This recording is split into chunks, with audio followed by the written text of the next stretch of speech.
ஆதி துணை ஆதியே துணை ஆதியை அறிய குருவே துணை. மரளி கைதீண்டா சாலை ஆண்டவர்கள் மெய்மதம் மெய்மன ஞானம் பெற்றதும் பிற வாமையுற்றதும் பொற்கிண்ணத்தின் பால் பெற்றதும் நர்தவ வாணி நாயகி எந்தன் நாவினில் குடி உற்றதும். நல்தவ வாணி நாயகி எந்தன் நாவினில் குடி உற்றதும். எல்லோருக்கும் நமஸ்காரம். விரிபுவன வேதமாமறைகளின் அதிகாரண செழுங்கலை கருவூலத்து ஆண்டவர்கள் திருவாயுரை விரிப்பு. இந்த மெய்ப்பாதை வேறு வேதம் ஆசான் திருமேனி. வேதத்தை ஓதினாலே புண்ணியம். வேதங்கள் பூராவும் தித்திக்குது. திருமறை குருபெருமான். திருமறை குரு தீன் திருமேனியர். வேத ஏட்டில் எழுதியுள்ளதை படிப்பதன் பயன் இறைவனை காண்பதுதான்.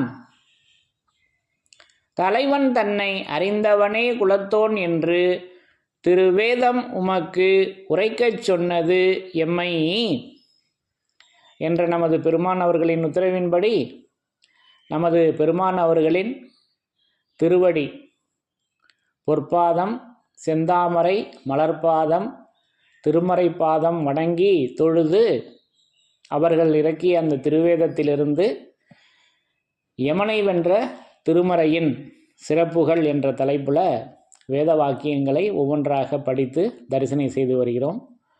அப்போ யமனை வென்ற அந்த ஆயுதமாக திருமறை விளங்கி கொண்டிருக்கின்றது என்பதை ஒவ்வொரு இடங்களிலும் நமக்கு மாரியதன் நாமமாக எடுத்து வச்சிருக்காங்க அல்லவா. அப்போ அந்த யமனை வென்ற அந்த திருமறை அந்த சிறப்பிற்காக இந்த பதிவிற்கு இன்றைக்கு நான் எடுத்துக்கொண்டது நம்முடைய திருவருட்குறளிலிருந்து ஒரு திருவாக்கியத்தினை எடுத்துக்கொண்டேன். திருவருட்குறள் திருவாக்கியத்திலிருந்து எடுத்துக்கொண்டேன். இந்த திருவாக்கியத்தில் அந்த யமனை வென்ற திருமறை எப்படி அது விளங்கி கொண்டிருக்கின்றது, அது எப்படி திருமறையாக நமது தெய்வம் அவர்கள் எப்படி விளங்கி கொண்டிருக்கின்றார்கள் என்பதை நமக்கு அற்புதமாக இங்கே எடுத்து அருள்வர்ஷிப்பாக வழங்கியிருக்காங்க. அதை முதல்ல படித்து தரிசனம் செய்யலாம். பிரம்மோதய மெய்வழிச்சாலை ஆண்டவர்கள் திருவாக்கியம். சாதிகளின் கர்த்தாவே. திருவருட்குறள் திருவாக்கியம் எண் 201. பழைய அச்சுநூல் பக்கம் எண் 136. கண் மூக்கு வாய் காது ஸ்பரிசம் இவற்றின் ஐவகை இன்பம்தான் அனுபவித்திருக்கிறாய். கண் மூக்கு வாய் காது ஸ்பரிசம் இவற்றின் ஐவகை இன்பம்தான் அனுபவித்திருக்கிறாய். ஆனால் ஆறாவது இன்பம் ஒன்று இருக்குதே, அதை இந்த இன்பத்தை வைத்து அளக்க முடியாது. இந்த உலக இன்பம் ஒரு ரோமத்து அளவு கூட அதற்கு இணையாகாது.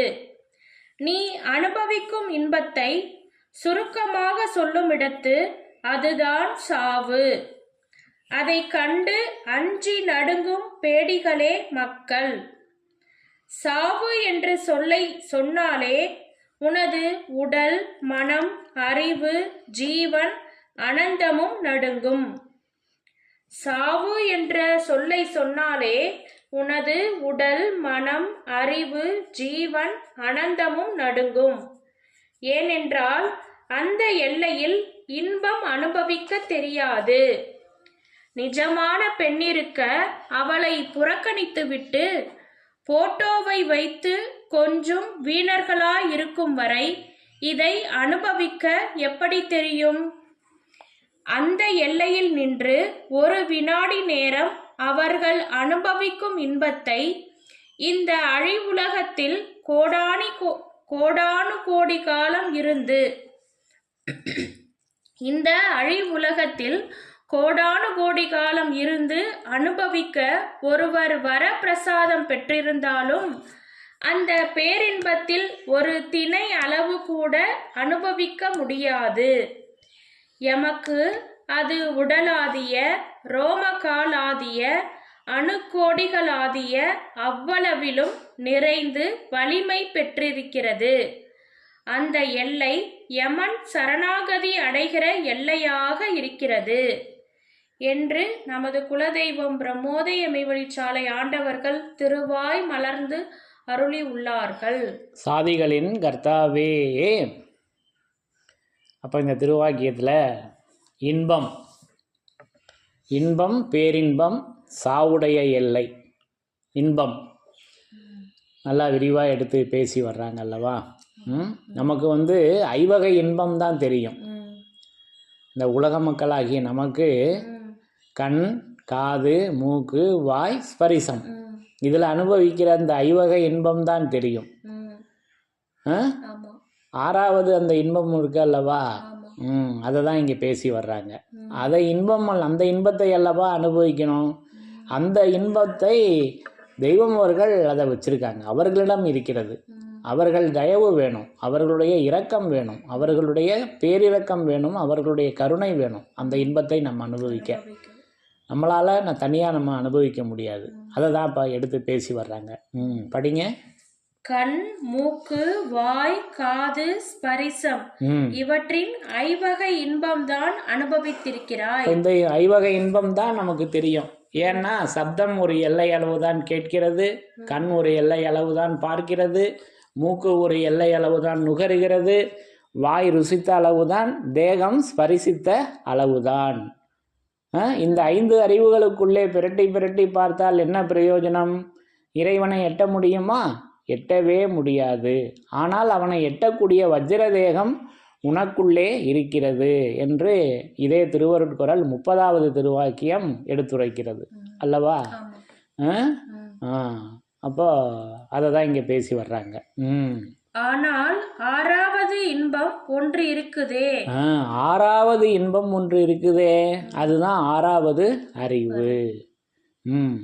அதை இந்த இன்பத்தை வைத்து அளக்க முடியாது.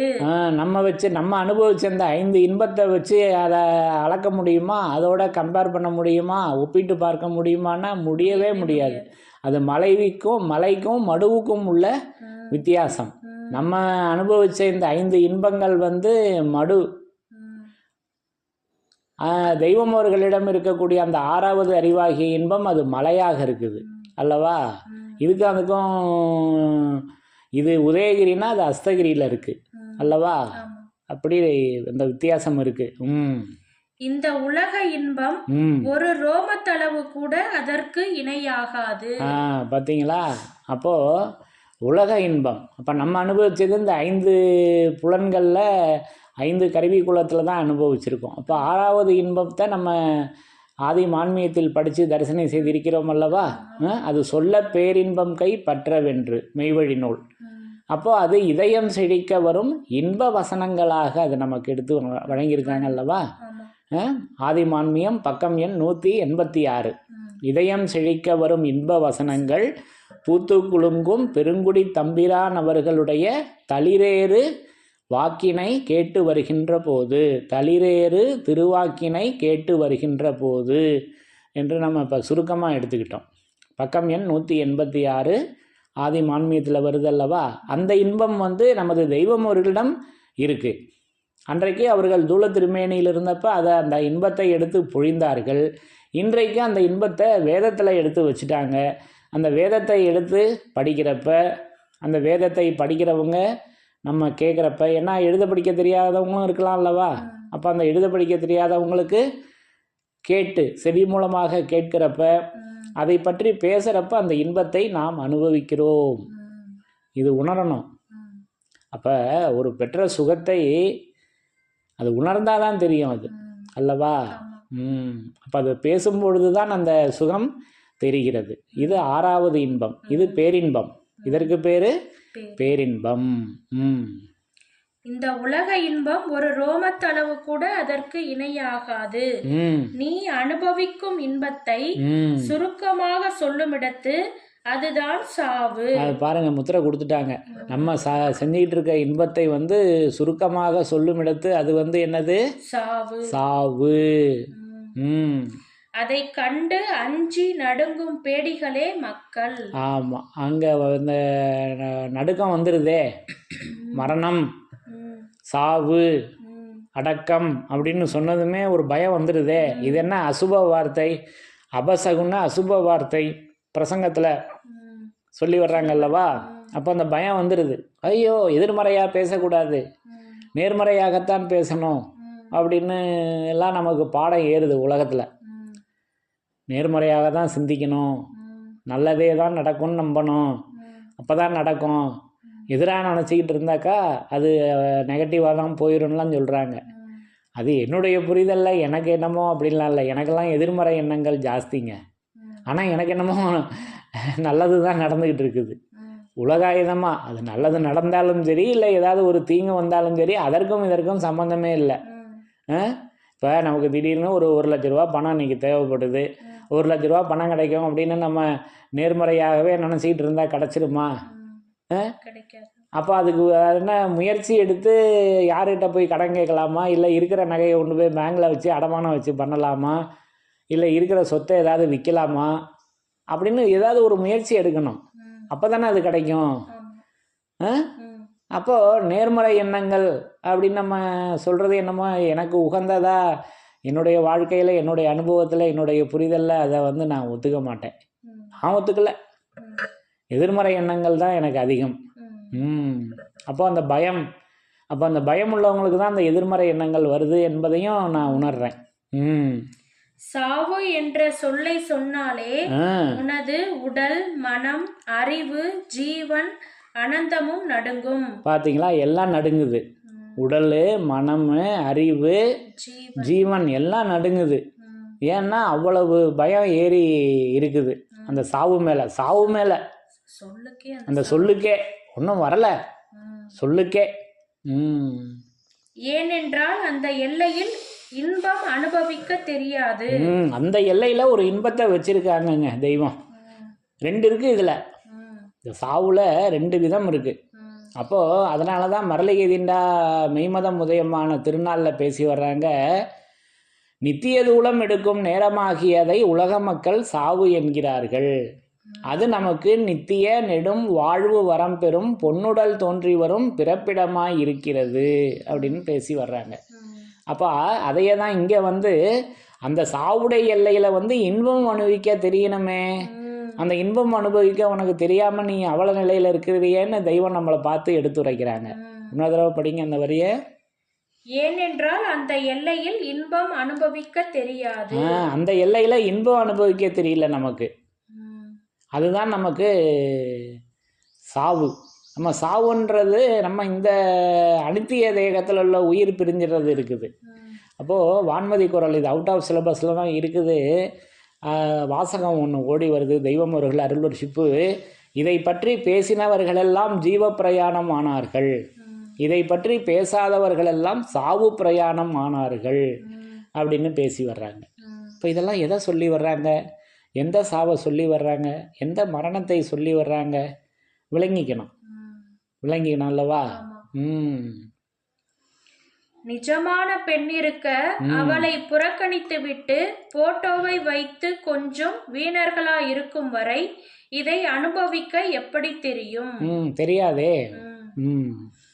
அந்த எல்லையில் நின்று ஒரு வினாடி நேரம் அவர்கள் அனுபவிக்கும் இன்பத்தை இந்த அழிவுலகத்தில் கோடானு கோடி காலம் இருந்து அனுபவிக்க ஒருவர் வரப்பிரசாதம் பெற்றிருந்தாலும் அந்த பேரின்பத்தில் ஒரு திணை அளவு கூட அனுபவிக்க முடியாது. படிங்க. அந்த எல்லையில் நின்று ஒரு வினாடி நேரம் அப்ப சரணகமலாலயத்தில் அரை நிமிட நேரம் மட்டில் என்று நமக்கு திருவொளி வசனத்திலெல்லாம் பேசி வர்றாங்க அல்லவா? திருப்புகழில் வருகின்ற பாடலை எடுத்து பேசி வர்றாங்க. திருப்புகழ் நினைக்கிறேன் அந்த பாடல். அப்போ ஒரு வினாடி நேரம். அப்போ இங்க நமக்கு திருவருட்குறளில் பேசி வர்றாங்க. அந்த நித்தியத்தை தந்தருளும் வல்லவரின் திருவாக்கிலே ஒரு திவலையே என்றாலும் அதிலிருந்து வீசக்கூடிய அறிவாகார அதிசய வீச்சு இவன் பேச்சில் இருக்குமா என்று பேசி வர்றாங்க. அதிலிருந்து அந்த ஒரு வினாடி நேரம், அது ஒரு சின்ன திவலை, ஒரு சின்னது தான். அதை எடுத்து வீசினாலும் அதுவே போதுமே. அதை தான் இங்கே பேசி வர்றாங்க. அந்த எல்லையில் நின்று ஒரு வினாடி நேரம் அவர்கள் அனுபவிக்கும் இன்பத்தை இந்த அழி உலகத்தில் கோடானு கோடி காலம் இருந்து கோடானு கோடி காலம் இருந்து அனுபவிக்க ஒருவர் வரப்பிரசாதம் பெற்றிருந்தாலும் அந்த பேரின்பத்தில் ஒரு திணை அளவு கூட அனுபவிக்க முடியாது. எமக்கு அது உடலாதிய, ரோமக்காலாதிய, அணுக்கோடிகளாதிய அவ்வளவிலும் நிறைந்து வலிமை பெற்றிருக்கிறது. அந்த எல்லை யமன் சரணாகதி அடைகிற எல்லையாக இருக்கிறது. அது பாருங்க, அது அந்த வலிமையும் சொல்றாங்க. அது வலிமை பெற்று இருக்குதான் நமது தெய்வம் அவர்களிடத்தில். அது ஒன்னு தடவை சொல்லுங்க. அந்த வலிமை எமக்கு அது உடலாதிய, ரோமக்காலாதிய, அணுக்கோடிகளாதிய அவ்வளவிலும் நிறைந்து வலிமை பெற்றிருக்கிறது. அப்போ அது எல்லாத்துலயும் அது நிறைந்து வலிமை பெற்றிருக்கிறது. அப்போ வலிமை, அந்த வலிமை அது ஐநூலிக்கினாக அல்லவா இருக்கிறது. புராண புதையில இதை படித்து தரிசனம் செய்திருக்கிறோம் அல்லவா. இந்த யமனை வென்ற திருமறையிலையும் அந்த வலிமை பற்றி பேசியிருக்கோம், வேதத்தின் சிறப்புலையும் நம்ம பேசியிருக்கோம் அல்லவா. இப்போ அது வலிமை ஐநூலிக்கின் தன்னிடத்தில் வந்து விளங்கிடும் அதை வண்டர் அறியார் என்று எடுத்துரைத்து, அந்த எல்லை, அந்த வலிமையாகிய அந்த எல்லை, அந்த சாவாகிய அந்த எல்லை, அந்த சாவுடைய நேரம் வருதல்லவா, எதை வேணாலும் எடுத்துக்கலாம். அந்த எல்லை யமன் சரணாகதி அடைகிற எல்லையாக இருக்கிறது. அது யமன் சரணாகதி அடைகிற எல்லையாக அது இருக்குதுங்க. அப்போ சரணாகதி, அப்போ யமன் காலில் விழுந்துடுறாரு. நமது தெய்வம் அவர்களின் திருப்பாதத்தில், திருவடியில் அந்த செந்தாமரை மலர்பாதம், பொற்பாதம், திருமறை பாதத்தில் வணங்கி சரணாகதி அடைஞ்சிடுறாங்க. நம்மளும் சரணாகதி அடைஞ்சால் தானே அது கிடைக்கும் அல்லவா. அந்த யமன் நமக்குள்ளே தானே இருக்கான். அது உன்னுள்ளேயே இருந்து அந்த யமன் இருக்கானே என்றெல்லாம் நம்ம வாக்கியங்கள் படித்தோம் அல்லவா. நம்மக்கிட்ட தானே இருக்கான் அந்த யமன். அது அறியாமையாக இருக்கிறது. அறியாமை என்னும் அது இருளாக இருக்குது அல்லவா அந்த யமன். அப்போ அந்த இருள் பொடியணும், அப்போ தான் அருள் படியும் அல்லவா. அப்போ அந்த எல்லை, அப்போ அந்த எல்லை, இந்த எல்லை உலகங்களையெல்லாம், உலகத்தையெல்லாம் விழுங்கி நிற்கின்ற எல்லை, இதன் பெயர் மெய் நகரம் என்று கவின்கோடு கண்ட கபீர்தாஸ் அவர்களின் தீர்க்க தரிசனம் எடுத்துரைக்கிறது. அப்போ அந்த எல்லை, அப்போ அந்த எல்லை என்னவாக இருக்கும்? சிவநூல்கள் எவ்வளவு படிக்கிறாயோ அவ்வளவுக்கும் பொருள் பெறும் எல்லையே இந்த எல்லை. கொடுத்துருக்காங்களா? திருவருட்குறள் 275 வேதத்தின் சிறப்பாக படித்து தரிசனம் செய்திருக்கிறோம். இந்த எல்லை சிவநூல்கள் எவ்வளவு படிக்கிறோமோ அவ்வளவுக்கும் பொருள் பெறும் எல்லை. அது பொருள் பெறும் எல்லையாக அல்லவா இருக்கிறது. அது மெய்ப்பொருள் அல்லவா.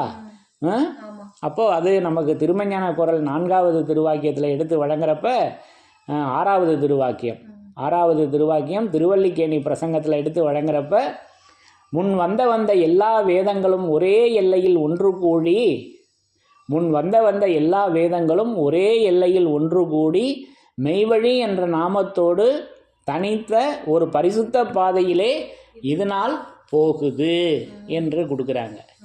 இப்போ முன் வந்த எல்லா வேதங்களும் ஒரே எல்லையில் ஒன்று கூடி, அதுதாங்க அந்த வேத எல்லை. இப்படி நான் அந்த எல்லையினை திருவேதமாகவும் அது பொருள் பெறுகின்ற எல்லையாகவும் நான் அந்த எல்லையினை, அந்த யமன் சரணாகதி அடைகிற எல்லையினை, அதை நான் வேதமாக, திருமறையாக நான் பொருள் பெறும் எல்லையாக தரிசனம் செய்கிறேன்.